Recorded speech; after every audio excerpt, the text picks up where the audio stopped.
Hey everyone! Today we're taking a closer look at the 2025 Volkswagen Taigo, Volkswagen's latest attempt to slice the SUV pie even thinner.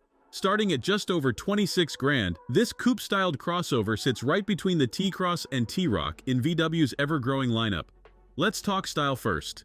The Taigo might not turn heads like some of its rivals, but it's got a clean, sophisticated look that'll age well.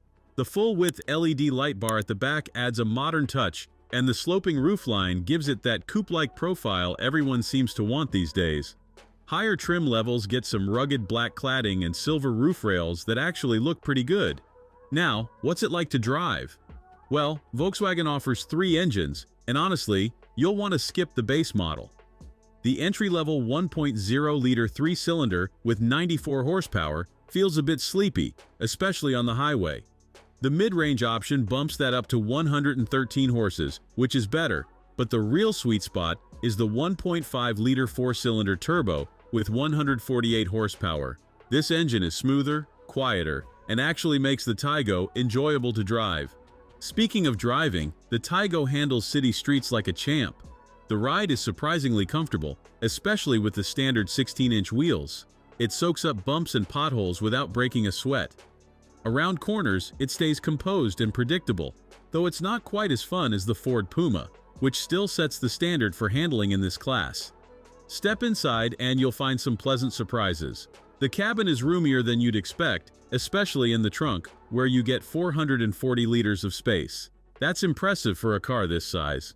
The sloping roof doesn't eat into rear headroom as much as you might think, and 4 adults can sit comfortably without any complaints.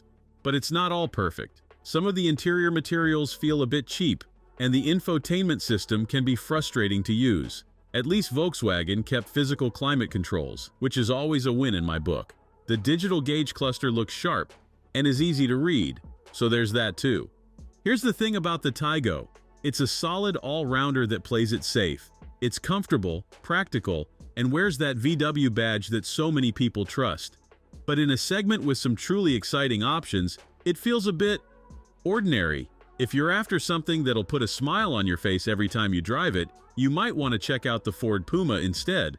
But if you're a VW fan looking for something with a bit more style than a T-Cross, the Taigo might be right up your alley. Just do yourself a favor and skip the base engine. Go for at least the mid-range power plant, or better yet, treat yourself to the 1.5-liter turbo. You'll thank me later.